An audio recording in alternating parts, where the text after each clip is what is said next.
नमस्कार दोस्तों, स्वागत है आपका एक नई YouTube वीडियो के अंदर। यहाँ पे हम बात करने वाले हैं वेटनरी लाइव स्टॉक इंस्पेक्टर जो DSSB के थ्रू भर्ती निकलने वाली है। अगर आपको इस भर्ती से संबंधित कोई जानकारी चाहिए तो कृपया आप इसके वीडियो के अंत तक बने रहें। हम आपके साथ में अब ये जानकारी शेयर करने वाले हैं। आज हम बात करने जा रहे हैं veterinary and live stock inspector, जिसकी भर्ती अभी अक्टूबर महीने में DSSB के थ्रू आने वाली है।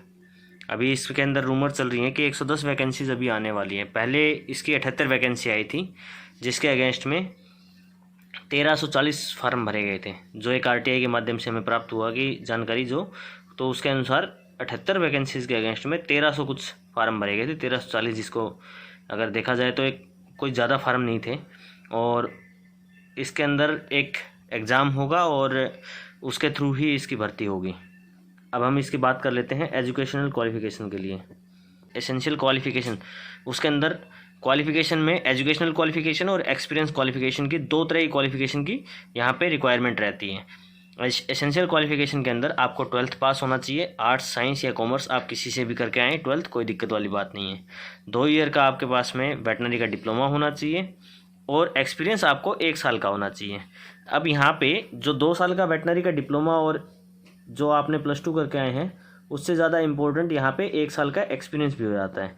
अब आपका एक्सपीरियंस किस हिसाब से होना चाहिए? आपका एक्सपीरियंस होना चाहिए जो आप वेटनरी और लाइव स्टॉक के अंदर काम किया हो आपने, चाहे किसी प्राइवेट कंपनी में किया हो, गवर्नमेंट कंपनी में किया हो। अगर आपने गवर्नमेंट संस्थान या प्राइवेट संस्थान में आपने नहीं किया है तो उसके अलावा आपका एक्सपीरियंस अगर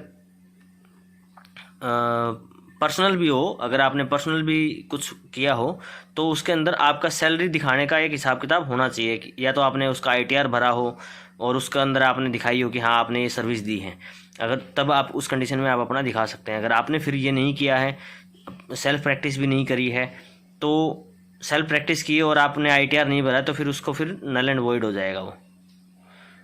आपका 1 साल का एक्सपीरियंस रिलेवेंट फील्ड के अंदर होना चाहिए, जिसके अंदर आपका एक्सपीरियंस काउंट होगा। जैसे आप सरकारी से आपने किया हो, प्राइवेट संस्था से आपने काम किया हो, या फिर आपने गैर सरकारी संस्था जो होते हैं, नॉन गवर्नमेंट ऑर्गेनाइजेशन, जिस तरह कोई गौशाला या जिस तरह के हॉस्पिटल जो बने रहते हैं आजकल, तो वहाँ पे भी आपका एक्सपीरियंस अगर 1 साल का है तो मान्य होगा।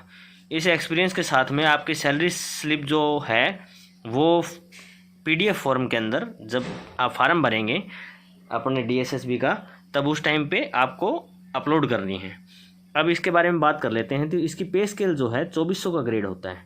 जो पुराने जो 6ठे वेतन आयोग के हिसाब से 5200 से 20,200 का जो स्केल है वही इस पे लागू रहता है। 2400 का ग्रेड हुआ और एक मोटा मोटी हिसाब किताब देखा जाए तो 45,159 रुपये जो आपको फर्स्ट सैलरी मिलती है इन हैंड।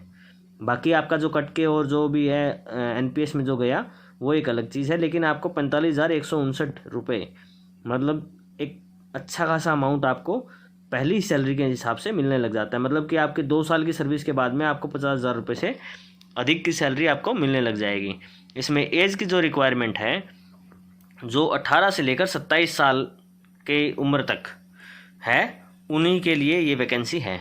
अब इसके अंदर जो अदर स्टेट के हैं, जो भी, चाहे आपके पास में SC का कोटा हो, ST का कोटा हो, OBC हो या आप EWS हो, तो आपका वो कोटा यहाँ पे एप्लीकेबल नहीं रहता है। यहाँ पे सिर्फ वही एप्लीकेबल मतलब कोटा रहते हैं जिनका सर्टिफिकेट दिल्ली से जनरेट हुआ है। उसके बाद में अदर स्टेट के जो इसके अंदर अनरिजर्व कैटेगरी के अंदर आएंगे, ये मैंने आपको यहाँ पे बता दिया। उसके बाद में जो मैं एक बात और आपको बताना चाह रहा हूँ कि कुल जो वैकेंसी हैं, पीछे 78 वैकेंसी थी, उसके ऊपर 1340 फार्म भरे गए थे। तो इस बार एक आइडिया है कि 110 वैकेंसीज के हिसाब से 1500 से 1700 फार्म भरे जाएंगे या 2000 भी फार्म भरे जाएंगे। तो 2000 फार्म कुछ ज़्यादा नहीं होते हैं।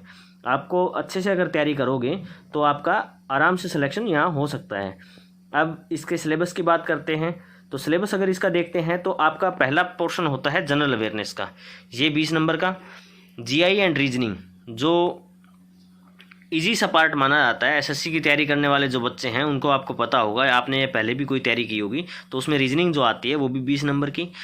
अर्थमेटिकल एंड न्यूमेरिकल एबिलिटी, ये भी 20 नंबर की। ये आपके पास में 3 पोर्शन हो चुके हैं। चौथा हिंदी है, हिंदी में भी आपको 20 नंबर की ही पार्ट है और इंग्लिश भी 20 नंबर की है। तो कुल मिला के 100 मार्क्स का एक हिसाब किताब बैठ जाता है। मतलब 100 क्वेश्चन बैठ जाते हैं, 100 मार्क्स ऐसे नहीं कह सकते इसको, क्योंकि एक क्वेश्चन फिर 2 नंबर का रहता है। यहाँ मैंने शायद लिखने में गलती कर दी है, 100 मार्क्स, इसमें ऐसा हिसाब किताब नहीं, ये 200 नंबर का क्वेश्चन होगा। प्रति क्वेश्चन 100 क्वेश्चंस हैं, जो आपको 2 मार्क्स ईच जो एक क्वेश्चन रहेगा, और एक पोर्शन है वो 40 नंबर का अपने आप हो जाएगा। आप समझ रहे हैं कि क्योंकि 5 पोर्शन हो गए, general awareness, reasoning, arithmetic and numerical ability और हिंदी और इंग्लिश, ये आपके 20-20 क्वेश्चन के 5 पार्ट हुए, और 40-40 नंबर के हिसाब से देखा जाए तो ये रहेगा। अब MCQs के अंदर ये आते हैं, मल्टीपल चॉइस क्वेश्चन होंगे, और इसमें 2 घंटे का समय दिया जाएगा।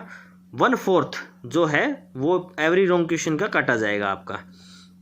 प्रीवियस ईयर की कट ऑफ देखते हैं तो इसके अंदर जो जनरल के लिए 130 की कट ऑफ थी, EWS के लिए 116 की कट ऑफ थी। OBC के अंदर जो हमारे कैंडिडेट ही अवेलेबल नहीं थे, तो उसकी वजह से OBC की कोई कट ऑफ यहाँ पे दिखाई नहीं गई है। SC की 92.21 की कट ऑफ थी। ये प्रीवियस 78 वैकेंसीज़ के लिए 1340 मतलब फॉर्म अप्लाई हुए थे। अब अगर आपको इस बारे में कोई और जानकारी चाहिए हो तो आप हमें कमेंट करके बता सकते हैं, आप पूछ सकते हैं। और ये जिस जानकारी है पूरी की पूरी अपने इसको PDF फॉर्म के अंदर हम अपने टेलीग्राम ग्रुप पे भी डाल देंगे। जैसे आप अगर मान लो ये जानकारी और ये पेज अगर आपको चाहिए हो, तो हमारा टेलीग्राम ग्रुप का जो लिंक है वो हम इसके डिस्क्रिप्शन में रखने वाले हैं, आप वहाँ से ज्वाइन करें और आप इसको सारी जानकारी ले सकते हैं। वहाँ पे हम समय समय पर जो अपना एजुकेशनल मटेरियल है, जो अपना कंपटीशन से रिलेटेड मटेरियल है, खासकर वेटनरी से और लाइफ स्टॉक से रिलेटेड, वहाँ पे हम डालते रहते हैं। तो अगर आपको कोई और जानकारी अगर इसमें से चाहिए तो आप हमें बता सकते हैं, और अगर आपको कुछ जानकारी समझ में ना आई हो तो कमेंट करके पूछ सकते हैं। आपका समय शुभ हो। वीडियो अगर अच्छी लगी हो तो वीडियो को लाइक करें। अगर आप लंबे समय तक बने रहना चाहते हैं, अगर आपको तैयारी करनी है वेटनरी और लाइफ स्टॉक इंस्पेक्टर या वेटनरी से संबंधित किसी भी प्रकार की अगर तैयारी से आप संबंधित हैं, तो आप हमारे YouTube चैनल को सब्सक्राइब भी कर सकते हैं। आपका बहुत बहुत धन्यवाद। आपका समय शुभ हो।